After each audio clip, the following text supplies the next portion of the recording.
Your friends are inside the car. Worst Uber ever! I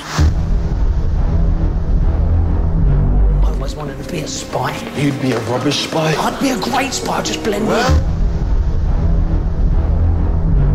Don't be ridiculous, Franklin. I've read the files. The Doctor is a man. I've had an upgrade. I decided my spy name would be Logan. And now I'm worried I don't look anything like you, Jackman. Never been good at sprinting. I was the last one in every race at school. No, I read your file.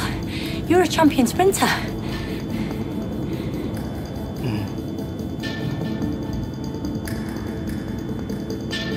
Got me. Better written. Killer at hope. Better written. Very cliche. Better written. Killer at hope. Better written. Very cliche. But I still felt that story was fairly boring. That's all this year is. You don't even have to watch it in order. Better written. Very cliche. Who cares? Series 12, Episode 1, Spyfall Part 1. The gap year is over. It's 2020. Doctor Who is back on. Showrunner Chris Chibnall and Dr. Jodie Whittaker are back. And we are well and truly on season now, with in fact 2 episodes coming out this week, both part of this 2-parter called Spyfall. I've got to say the Spyfall title, it really throws me because of course it's a reference to Skyfall, the movie from some years back, but Skyfall was a James Bond film, so what's the pun? Like, it's mashing up a spy thing with what was already a spy thing. It's not adding some Doctor Who reference or new meaning to riff off, right? Am I massively overthinking it, or do you guys know what I mean? Yeah, this could have been a pun used for anything. You know, it didn't have to be Doctor Who. Within the context of the episode, though, am I right in saying, I don't remember half of it, am I right in saying it ends with a plane falling out of the sky? I have to assume that's what the fall, not the is. spy part. That's a good thing to identify, yeah. So, diplomatically answering my question there were my partner in crime in Giga from England, whose Giga Who blog series on Series 11 was my personal highlight of those long 10 weeks. Code from Scotland, whose keen eye for character always produces interesting friction with this iteration of the show. And Nate from the USA, whose knowledge and perspective on Doctor Who, well dwarfing mine, makes me struggle to accept that he only started watching the show around 2012, where I remember those fandom days before Doctor Who even returned to our screens in 2005. But with episodes as bombastic and entertaining as Spyfall, I think we can all agree days without Doctor Who on the television are very unlikely to ever befall us again. That's certainly a take. I mean, I don't know if I'd entirely agree. Yeah, not necessarily too optimistic, but sure. Okay. Well, onto the actual episode and its spoilery contents then. We got something of a caper of an episode where spies all over the world were getting attacked by mysterious glowy entities. The Doc and the fam were recruited by Stephen Fry of MI6 to deal with this. Lenny Henry's evil tech genius character said Vore a lot. Yaz got spooked by some forest he placed, and a newly introduced old friend of the Doctor's turned out to be what you might call the Doctor's oldest friend of all, the Master, and there was a plane crash, like Code mentioned, with that big cliffhanger with the fam while the Doctor got sucked away to that foresty place. So, what did we all think of Spyfall Part 1? I was weirdly entertained by it, but in a sort of way, like, it's not good, but I was enjoying myself anyway, and it was probably because I was watching it with other people, and we were all reacting at the same time, and I couldn't stop laughing at the Vore thing, which probably overshadowed any true opinion I have about the episode, because it was just so funny. But I must admit, during it, I felt the urge, which is, I wanted to turn it off, because I wasn't super invested in it, but I don't know if that's because I'm not really invested in the fam, you know, from Series 11. Like, I just don't care about them. And so far, Series 12 has not given me any reason to change my mind about that. But, yeah. That is a scathing takedown of the episode. I feel bruised on the behalf of the writer. Wow, what did you other guys think of Spyfall, the first? It was entertaining, I'll give it that. I appreciate that for the first time since Series 10, I felt like the writers were they had a lot of ideas that they wanted to cram into the episode rather than trying to pad it out to fill up time. And that I appreciated, but it's clear that a lot of the familiar flaws are still very present. And I wasn't too, I didn't get the reaction that I should have out of the master reveal. Because I know it was spoiled ahead of time for some people, but I actually managed to keep in the dark about that. I wasn't really paying attention to the news about this series. I'd seen the, I think it was like 2 or 3 months back, there one of those websites had said, oh, he's playing the master, but we get this every year. Well, when Doctor Who was on the air every year, we'd always get this, so I wasn't really playing it much credit. But while I was watching the episode, I kept playing along and thinking, oh, he's the master, and then he was, and wow. But yeah, Gig, what did you think of the episode? There were sort of two currents in the episode, which is literalised when the fam splits up. You've got the scary, spooky, wall morphing aliens popping up, and then you've got all the spy stuff with Daniel Barton and his evil CEO tech company and whatever. And, you've got a car chase, which is weirdly slow and stuff. And I found once the alien stuff started kicking in, we found out that they're from another universe and they've got copies of the world on some map. And it's all, when that was all kicking in and all that sort of weird horror and strangeness was emerging, like Yaz getting teleported to a tentacle world, I did find I was actually paying more attention than I usually do during Chibnall Who. I wanted to find out where exactly it might be going. Regarding the master thing, I had seen sort of the supposed leaks about it, but I sort of refused to believe that they were true. Even when Sasha turned up earlier on in the episode, Sasha Dewan, I was kind of like, okay, hang on, this is a bit suspicious, because they completely erased him from any promo materials. And then it actually kicked in, and I feel kind of that something about that, I just broke from the show. I feel like something, because there's something really weird and deep that's kind of messed up in my head about this whole thing. I feel it feels now like it's officially irretrievably gone into its own bubble, where I don't really feel like it's like I acknowledge it anymore, which I know is just incredibly petty, and I sound like a Star Wars fan or something, but I just feel like the whole thing was done so cheaply that it doesn't really live up to anything I particularly like or I'm interested in about that character. That's another scathing takedown. It's the knives are really out tonight. Code, what did you think of the Master re-emerged? So I wasn't really aware of the rumours, or I'd heard them, but I didn't put any stock in it like you. I didn't, it was pretty typical to hear all sorts of rumours about someone returning, especially the Master. That's always a popular one. So I was like, I didn't believe it. And the actor, I know that people had been discussing whether or not he was in it, but I thought he probably was. It just wasn't an important part, or just be the usual guest star thing. But then when I was watching it, and people were sort of reacting to the fact that he was in it with shock, and as things were progressing, I kind of worked out what they were sort of vaguely referring to about the Master thing. So I was sort of slowly putting things together, and there was lines in the episode where I was like, oh no, surely not. So when it got to the actual final reveal, and I must say it's the stupidest sort of reveal ever. I mean, I don't I love that Chibnall was like, oh yeah, the Doctor figures out it's the Master by through some information that the audience doesn't have and has no reason to be aware of. That's just terrible writing on so many levels. If you're gonna sort of there was things in the episode that foreshadowed it. I think if you were sort of aware, I'm not saying it was good, but there was things there. Certainly that maybe you could have an inkling of what might be going on, but not good enough that you could work it out beforehand, unless you knew the sort of leaks or whatever you want to call them.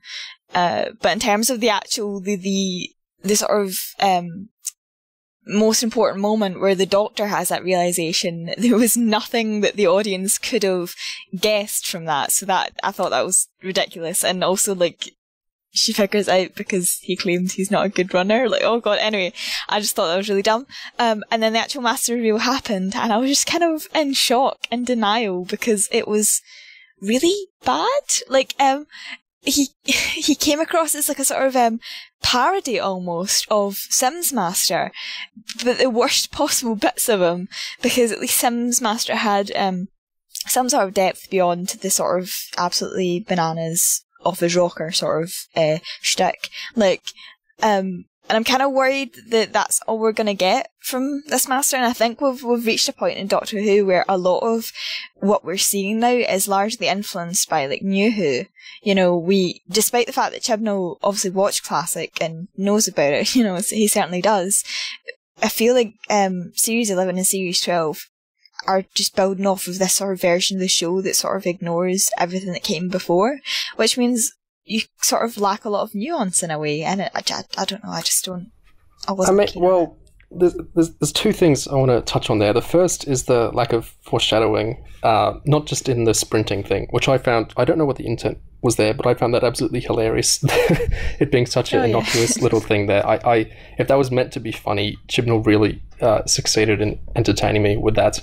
But on the topic of not foreshadowing things, and New Who, Russell T Davies, in The Writer's Tale, Russell T Davies' book about writing Doctor Who, when he's talking about writing the Series 3 finale, which also had the Master re-emerge, you know, out of a disguise, he starts talking about how he thinks he's doing this revolutionary new form of storytelling that doesn't foreshadow things. It just comes up with things as it keeps going. I think he starts specifically talking about the paradox machine. Is that what the Master turns the TARDIS? Yeah, he talks about how it's so cool that he never foreshadowed this and he just made something new and that he was just throwing stuff out there. And I've always, I really disliked that when I first read it. I thought, RTD, that isn't what I would call good writing. But I guess over the years, I've Stockholmed it maybe, because when this episode did that same kind of thing of not foreshadowing and just having madness pop up as it kept going, it was working for me. Maybe it's that my standards are different for this iteration of Doctor Who, but I found it very entertaining just to have the Master come out of nowhere with no real setup. And on the performance, I loved it. I thought it was fantastic. It was manic. It was deliciously hammy. It was so ostentatious and over the top. It was this bolt of energy and electricity I've never felt in Series 11 or even in Resolution with a Dalek. I was actually being entertained and, looking at the screen intently for once. And I don't know if you can call that a successful execution as far as the writing or anything was going, but the actor was doing things that were entertaining me, and that's something I haven't felt for a while in this show. You mentioned you were glued to the screen. I was trying my best not to look at it, to be honest. There was a particular moment on I rewatched that specific sequence just before we started this, actually, and just the line in particular that really sticks out is when he's like, "Now, do you think I would not make that sonic proof, Doctor?" And it's obviously when he comes out with that, he immediately sounds almost exactly like John Sim. But that's what actually reminded me of now is that it's it's got an almost TV movie energy to it, like Eric Roberts, just that level of just ridiculous, just screaming all over the place. And I want to say, that's a great thing because, oh, Wacky Master, everyone loves the TV movie semi-ironically, but it's just I struggle to actually like it because it just, obviously it feels derivative of Sim, and it's just any decent actor can get in a room and start acting like a damaged dickhead. I'm just really struggling to find anything to praise about it. But this never would have happened in Series 11. It's not just the performance. It's having a character like this. And I think there's a lot of Ainley as well as Roberts in him. I see the Sim stuff, but I don't think he's just a Sim copy. I'm seeing a lot of, not even just the continuity thing with the tissue compression thing, but I think the disguising and the sheer ostentatious of it. Yeah, I see other masters. Sim did that too. I mean, I know Sim was from previous masters, but I don't think things like the disguising and all that, tissue compression thing is not a Sim thing. I'll give him that, but I suppose the argument that, he was in disguise and pretended to be someone else. Well, one of the literally 12 episodes ago or whatever, we had Sim disguising himself as someone else. So I'm not convinced that it's anything other than a sort of sim pastiche. Like, I just don't. I just see sim, you know. Like the sim big thing. Well, the big previous New Who Master before Missy thing was, you know, Jarek Jacobi, Utopia, and it was being in disguise without realizing it. And then in Series 10, when Sim was Razor, that was very much a throwback to Classic Who, I think. So I feel like doing a disguise like that, where he's just delighting in the disguise, like, I feel like that's more of a cumulative Master thing that lots of Masters have done, rather than just a Sim pastiche. But on the 12 episodes thing ago, that's interesting because I feel like you can see it that way, and that it's really not that many episodes ago. But because of how the show is produced now, it's like, it's been 3 years ago now at this point, wouldn't it? The Doctor Falls? Yeah. 2.5, but in that range, yeah. Yeah, I agree that was a great ending for the character, although I think Series 10 was actually really sloppy getting the Master to that position. Like, there's bits in Lie of the Land and Empress of Mars where I'm like, where is the connective tissue for what you're trying to do here? Which works in the finale, but I think Series 10 we overrate a little in retrospect because of how well it ended with what it did with the Master. Anyway, great ending for the Master, a perfect ending, you know, as much as one they've ever got. But Doctor Who isn't, like, Stephen Moffat didn't write this. It's an entirely different person writing it. It's an entirely different set of people making it, entirely different cast. I don't really feel betrayed or anything by the Master coming again, because I see Doctor Who as a lot of different shows called Doctor Who that come after each other more than like the one big show, if that makes sense. So I don't really feel Missy's ending being betrayed here, while obviously I understand that point of view. What about you guys? Does that stick in the craw for you more? You say this, right? And I absolutely agree. It's like as sort of real world time wise, it's been ages, even if like by episode count it's not been that long. But you're forgetting that Chibnall was making this film the Netflix generation. People are going to be going back and watching this and watching it in quick succession and having it so quickly after Missy's absolute perfect ending. And it just doesn't sit well with me. Like I will live with it. You know, I don't necessarily have an issue with the idea of the Master coming back. You know, it's not like even though I like to think of Missy's ending as like the final end for the character, it's just my personal sort of interpretation of it. Like, I'm okay with the Master coming back. My concern is that if the Master is now back, and God forbid, I highly doubt he would do it, because it would really lose any respect I've got for him at this point. But I'm really terrified that Chibnall's going to make this an incarnation after Missy. I mean, surely not. Surely not. I think knowing like the personality of Chibnall and Moffat and like their friendly relations with friendship, I should say. Friendly relations sounds loaded. Their friendship with each other. Like Moff specifically left a gap that Missy didn't have to be right after Sim. Like he had that little ambiguous line in the start of the Doctor Falls, I think. I would be surprised if Chibnall like locks down really specifically, oh, this is after Missy. Like, I feel like that wouldn't be very sporting. He might do it, but I feel like he's going to leave it vague, and then generally fandom is going to say he's probably after Missy, just because people treat these things chronologically. Well, Big Finish certainly doesn't with the Master, but fans tend to do. But certainly I would like to believe he's in between Sim and Missy, or before Sim even, if that can somehow work. Yeah. I could even accept if he was after Missy, as long as they did some kind of explanation of what happened. If he really found out something crazy about, oh, the timeless child, the Doctor's past, whatever, that would be enough for me to accept that. But I would prefer that not to be the case, and I fear that, as you know, as much as he's trying to channel the classic Who, you know, the Master is kind of the monster of the week in a new disguise. I fear that that's just going to get lost. And while I appreciate that, I don't think that it's a good fit for the tone that he's trying to hit with the show. Alternately, it's the Master from another universe. There were those 6 parallel Earths. Maybe he went insane because he got vored. Don't say that.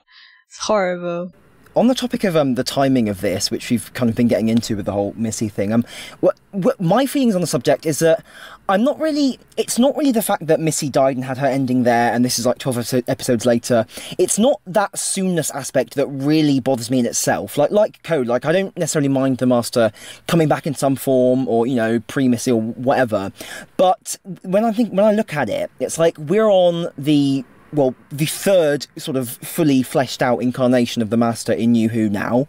You know, we've had Sim, Gomez, and now, you know, Dewan, and it's like, you know, it starts to add up, because when we're now getting like these things sort of tossed out on us so abruptly, and we're getting them in ways that seem so kind of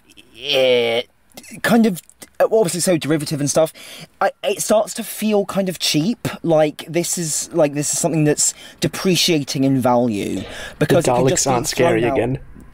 I mean, yeah, if you like, but obviously the thing with the Daleks is that they've been exploited for decades and decades and decades, whereas, you know, with the Master, New Who had managed to make the Master feel a little bit special, and with this whole thing, it was interesting you guys earlier were talking about Ainley, because...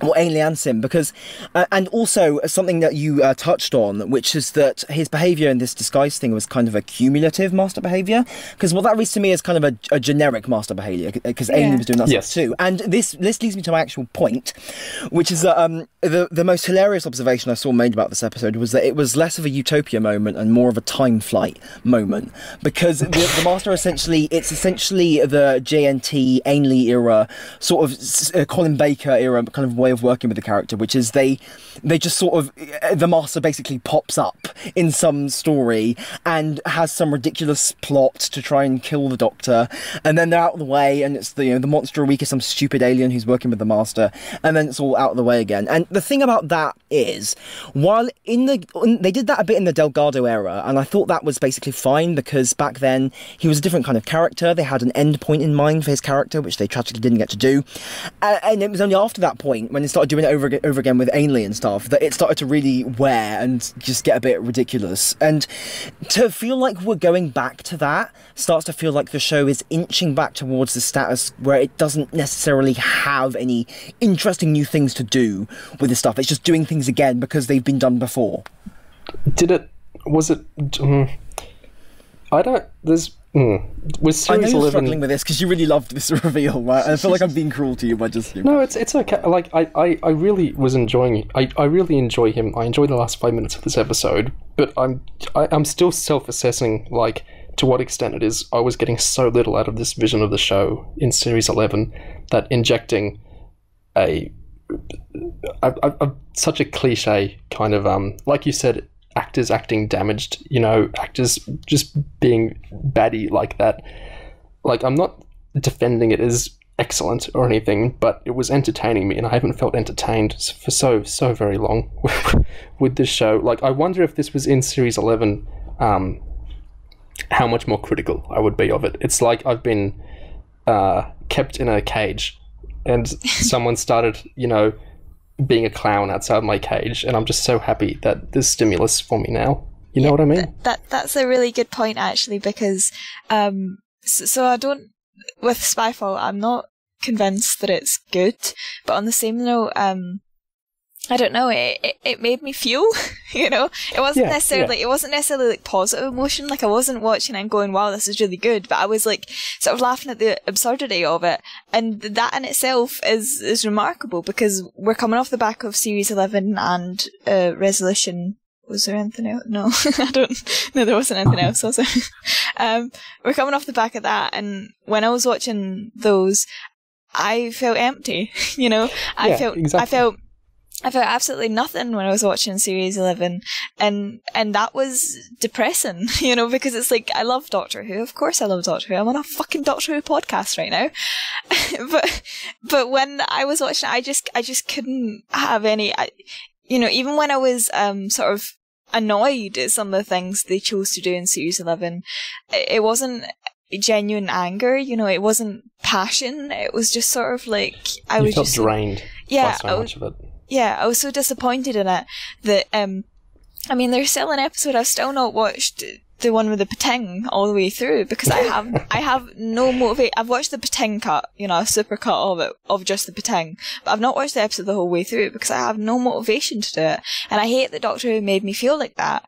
But now with this one episode, and obviously even now, it's like, it's too early to judge the series as a whole, because they could go back to, God, I hate that phrase. Anyway, they could go back to... It's too early to judge Spyfall. We're only halfway through. Shut up. They could go back to the sort of mind-numbing thing we had in Series 11, and this was just a sort of outlier. But Series 12 so far, with this half of a two-parter, it did make me laugh. And that in itself, I have to give it credit for that. Even if I was laughing for the wrong reasons, because Vore and the ridiculousness of the master reveal, I'd rather take laughing at something stupid than feeling nothing at all. I wonder how much of this is something I actually really respect with Series 11, and I'm not being funny here, is how it did such a clean break. Like, it didn't use continuity of past Doctor Who beyond, like, Peter Capaldi's costume. Like, it had no returning villains. I know there's Resolution, but that's not quite part of Series 11. You know what I mean? Yeah. I thought that was a really interesting thing to do, and while Series 11 didn't work for me, I admired that it was striking out like that.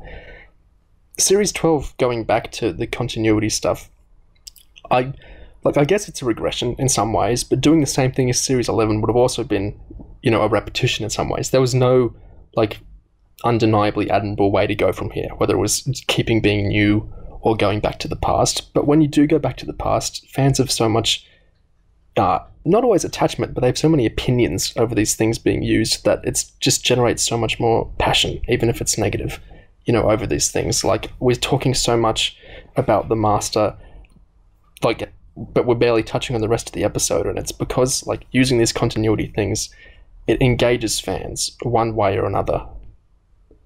That's interesting to me. There's just more to think about and discuss. I do wonder, though, whether, because I share in the sense that this episode was funny to me in a way that Series 11 wasn't, and I wonder how much of that is because of the writing versus how much of that is because of our detachment evolving. When I was watching Series 11, I felt disappointed and a little bitter, perhaps, because I had enjoyed the Capaldi years so much. Whereas now this is, it's new, it's novel, and we don't have high expectations in the first place. So I'm not surprised that we're finding it. I know we were just talking about Missy so much, but I feel like all of us, maybe I'm wrong, are a little bit more over the Capaldi era now. Like, it's been quite a while, and this is, very much the new form of the show. It's settled in, that I feel like we're a bit past just aching for what was. Am I off base there, or do you guys feel that way as well? I feel like I've become quite at peace with the idea of the show being over in my mind, and which kind of links to that thing that I think someone said about feeling disconnected from the show. I feel like if I look at this whole situation as being in its own little bubble, as just kind of its own show, and it's just the idea of some hammy villain menacing the fam, I can maybe find it mildly amusing. On that note of mildly amusing and disconnection from the show, and not watching episodes of the show like Code did, our friend Morph, who's been on this podcast quite a few times, he tapped out, I think, halfway into Series 11, and so has only heard other people's opinions about the rest of it, and so he had no intention of watching Spyfall. But after I watched it, I messaged him excitedly, telling him how much fun I had with the last 5 minutes, and that there was a really exciting twist and entertaining performance, and I was very elated of, enjoying Doctor Who for once. And so he went off to watch the whole episode, and he didn't share my opinions at all, and he was really rather cross with me for wasting his time afterwards. He said you tricked him, didn't he? Yes, he said I tricked him. What a cruel prank. Oh, God. That must have been quite a culture shock for you, Neo, mustn't it? Just having someone tell you. Yeah, I haven't looked at Twitter or wider fandom reactions. So all you guys' opinions are basically the first things I'm getting thrown at me about this episode. But I'm a little surprised how not everyone is liking the Master as much as me. It's like, do we remember that guy who watched Kablam and he thought everyone would be on the McTie love fest and no one would have any issues with the episode because of how naive he was? That's me right now with the Master and Spyfall. Yeah. Yeah, what did you think of the, moving away from the master aspect, if that's all right, what did you think of the aliens, the weird glowing things? Oh, I wish we had confirmation whether those are hats or they're just their heads, because it looks like they're wearing fedoras, and I would be really amused. I think it's their heads, but my heart wants to believe it's hats. So what I thought was really interesting about those, they were intriguing until the point in O's/the Master's house, when the Doctor's speaking to them and she's asking the questions. Like, I hated that they went down the route of them just going very generic bad guy, oh yeah, we want the universe. Like, it would have been better if they sort of cut off before that last question. Like, leave it just sort of ominous. We don't really know what they want, and they refuse to answer. They want the Vore. Oh god, what a terrible name. I know they're not called the Vore, but anyway, I think they should have just left some mystery to them, because just going down the generic, even if they do want the universe, like, I don't really care, just don't tell us, because it sort of cheapens it in a way. Yeah, it could have been something more specific and tactile, like the 456 and Children of Earth. It's so disgusting how they specifically want to use children as drugs. It's a generic kind of, oh, they're killing children. Well, they're not really killing them, but we're destroying children kind of thing. But the specific weirdness of it really hits you hard. So maybe the creatures wanting to vore humans would have worked really much better, because it still would have been killing humanity, but it would have been in a much more squicky and odd way. Well, the one alien did kind of swallow up, what's her face? Yaz. Oh, this is terrible. Yeah, excuse me. Wow. I'm a Sorry, Yaz, I forgot your name. Oh, Lord. Yes, it did swallow up Yaz and then later the Doctor, so... maybe that's what they were getting at there. What's the missed opportunity with those things was that when they were phasing through the walls and stuff, they reminded me of the Boneless. And with the Boneless, that was a great example of a villain where they don't, monologue about their motivations. They're just a weird cosmic horror thing, right? Like, something like that would be much better, in my opinion. Especially since now we have the Master to monologue for them. Yeah. There's the whole tendency, like Morph, I did not finish Series 11. And so I'm not sure if this is a thing that's, a character trait of the 13th Doctor. But, wow. Yeah, I know. I'm having a bad day, okay?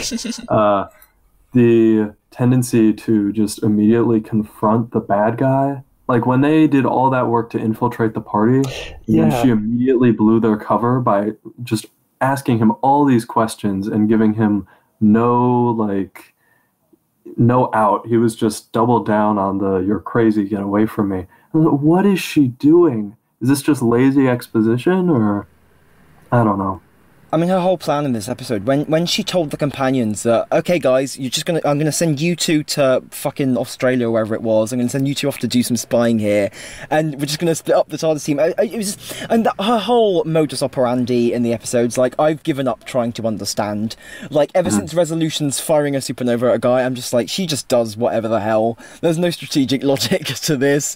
It's just whatever will move the plot to its next stage. So, or, getting the requisite characters playing with gadgets or stuff. Like, it doesn't have to make sense. She wasn't... Yeah. I would say much like in God and Catholic theology, there might be some people who are interested in that, but, the mind of the Doctor is truly incomprehensible. Clearly it moves on dimensions we cannot perceive or understand. Yeah. I have trouble understanding the trinity of Graham, Ryan, and Yaz as well. Like, Yaz criticizing MI6 felt so unlike her. She's usually much more into institutional authority than that. Oh, can I just say one line that made me sort of laugh? Is when they're confronting the CEO of Vore, and Yaz starts like, I can't remember the exact line, but I just laughed at this. Yaz starts laying into him about cyberbullying. Yes, I laughed at that as well. Which is like, so Vore is like the equivalent of Google, but like, what? What is Google going to do about cyberbullying? Like, I think it's meant to be like Google and Twitter rolled into one. Yeah. Cyberbullying are very... or Facebook even. Like If you don't- Zuckerberg and Jack Dorsey, all of them rolled into one figure. You don't interview yeah. Zuckerberg and say, stop being a cyberbully. The only acceptable explanation for the name Vore is if it's connected to the Vord. They have a similar shape, right? Ish. Yeah, they do. They have the weird heads. They could use the Big Hats. Finish board, which have really engaged the imaginations of certain people.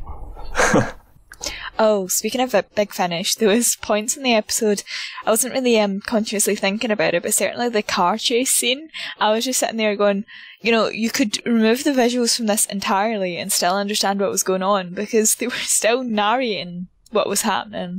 Die. Yeah, there were several scenes like that. Like in the car chase, I think it was Graham or Ryan who shouted that they're shooting at us. And it's like, yeah, we know. Yeah. That shooting scene, it was very Ghost Monument sniper bots energy. Like when the sniper bots are all like firing wildly at them and just magically avoiding everything. Like Graham's just taking these bullets from Lenny Henry to the face and just like no problem.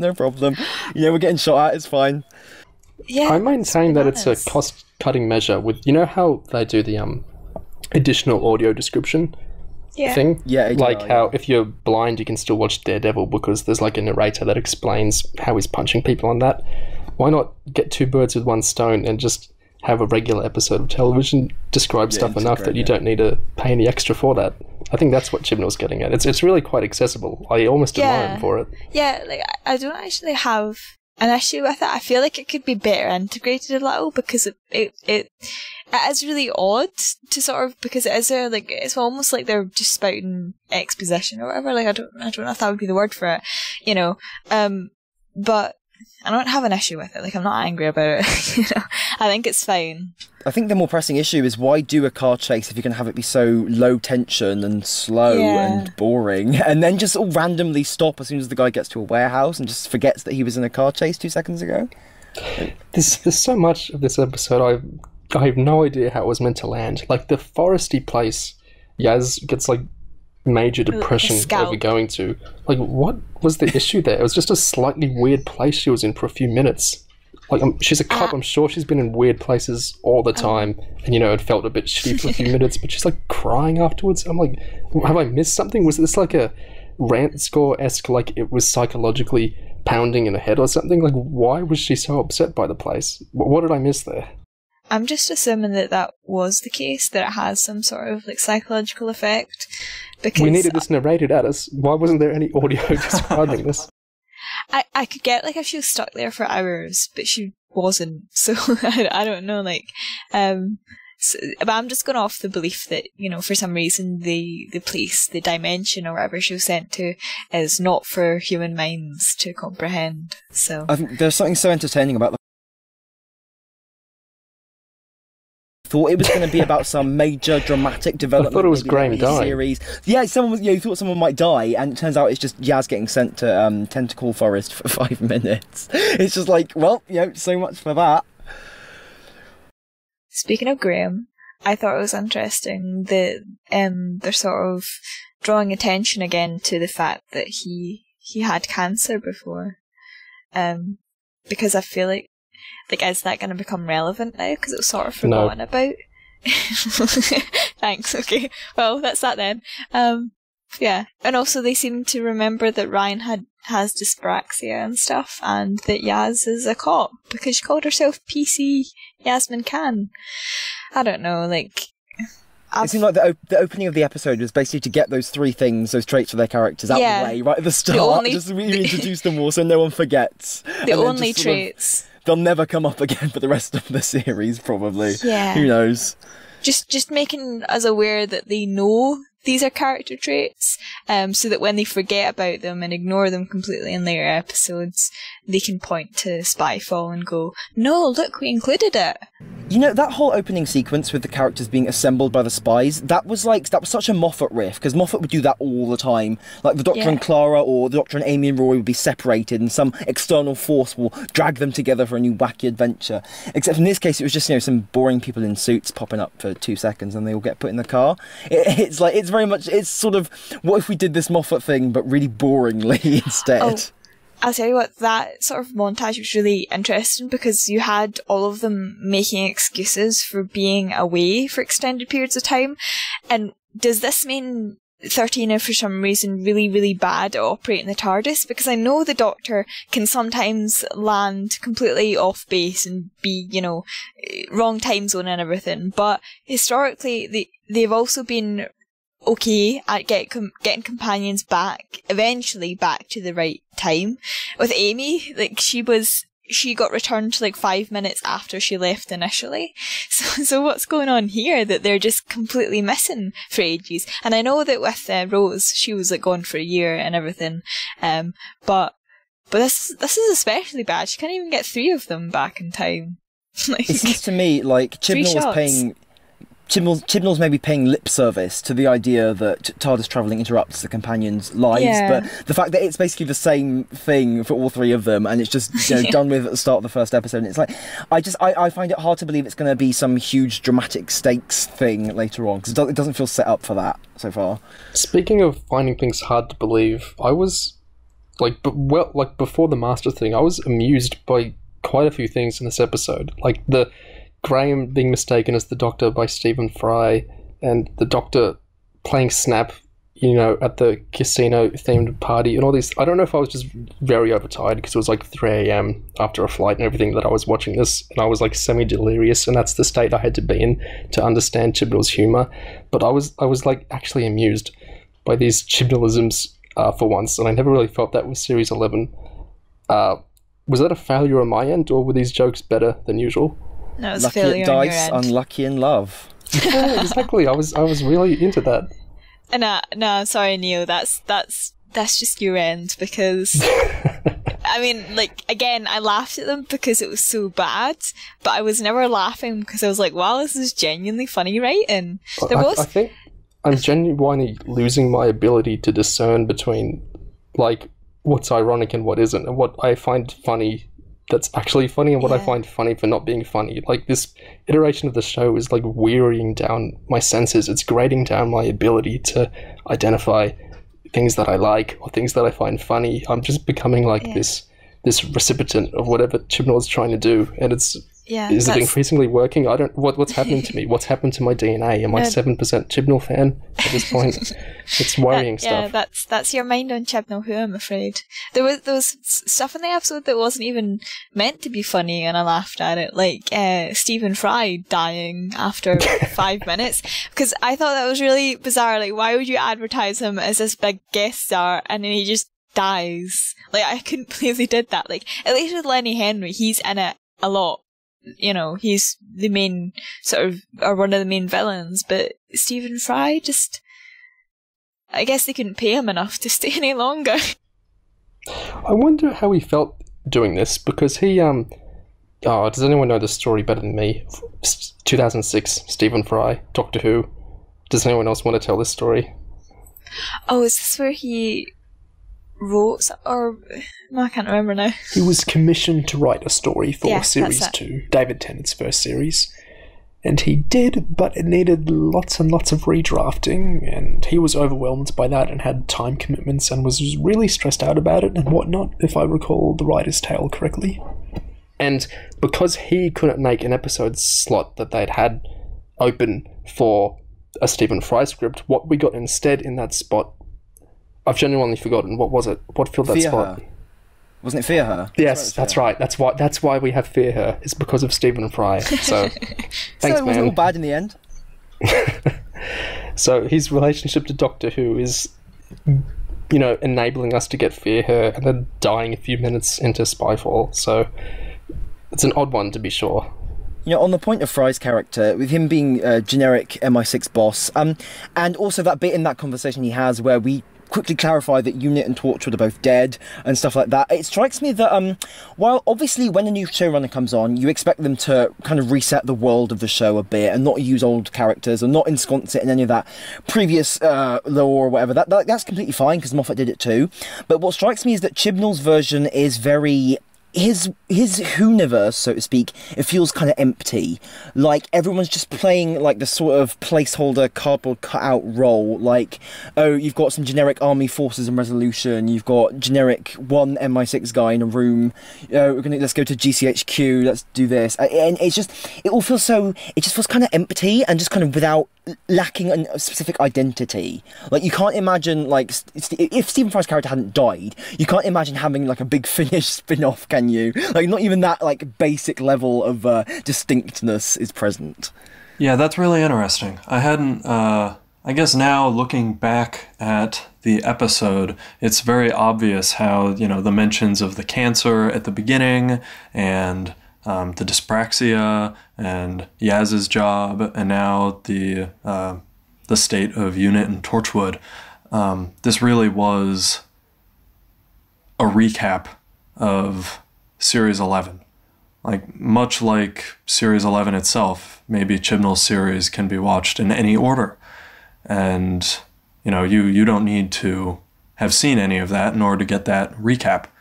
So it was pretty sneaky to sneak that in, because I didn't notice that's what Chibnall was doing. So kudos to that. That was an okay job at exposition. That's good. That's good work. But it does make it seem empty, because we get the entire universe recapped. We get these entire characters' arcs summarized, and it's really not that much to tell.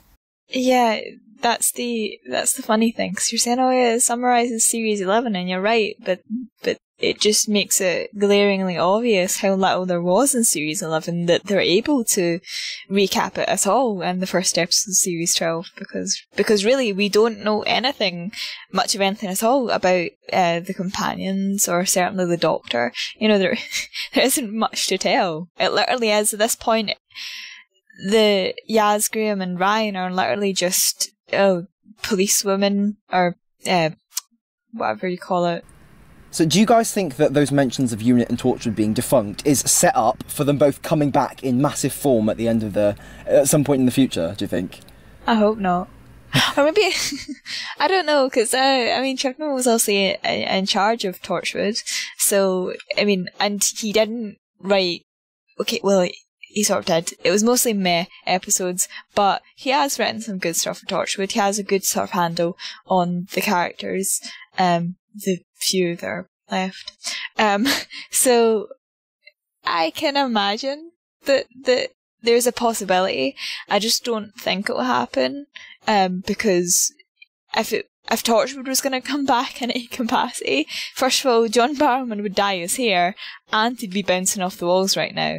So, and we don't have either of those things. So I'm not really getting my hopes up. Certainly, I don't believe there'll be anything in Series 12, but as far as Series 13 goes, who knows? I don't think that it would fit the tone of the Chibnall era so far to introduce Torchwood. Maybe UNIT, but like a kind of neutered form of UNIT. I guess that's what we currently have. I will say, and this is probably due to just kind of the general status of Torchwood after Children of Earth, and the genericness of the kind of statement in the Spyfall episode, but the comments about Torchwood don't conflict at all with what Big Finish have been doing with their audio series set after the 4 television series of Torchwood, Aliens Among Us and God Among Us. Like, everything said about Torchwood, I'm really overanalyzing one line here, but it fits perfectly well with certain watery events in Series 6 for Torchwood to be described as it was that way. At any rate, I'd always be interested in seeing Torchwood brought back to TV in whatever form, because I'm sure it'll be doing something interesting, and I find getting hung up on, how does this connect to the extended material that's been done since Torchwood went off the air after 2011, I think that's a kind of backwards way to look at it. I love a lot of that content, but getting something on the TV opens a really big canvas.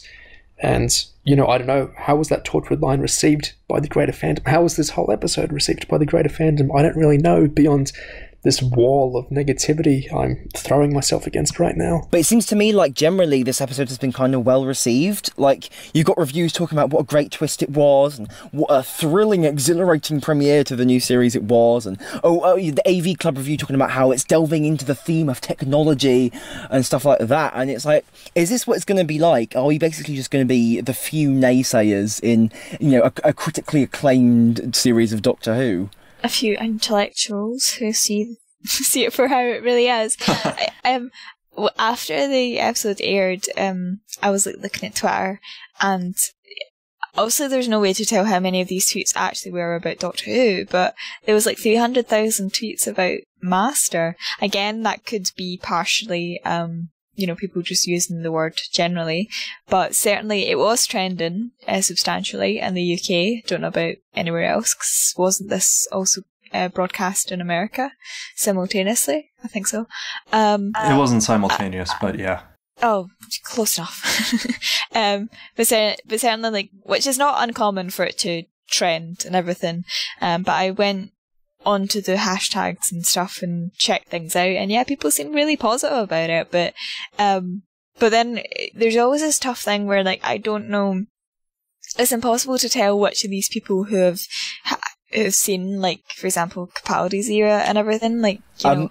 There was that one Twitter take with that person saying this was the best episode since The Waters of Mars. Oh gosh. So that's a thing. Yeah. It seems to me there is mixed in with everything. There's a lot of people who, and I certainly got this impression from talking to a few people, there are some who believe that this is the first time the Master has been back since Sim, which is really bizarre to me, but there are people there, and so I think also there is a sort of excitement, and certainly when we're talking about this new portrayal, people seem to believe that Sim was the only New Who Master.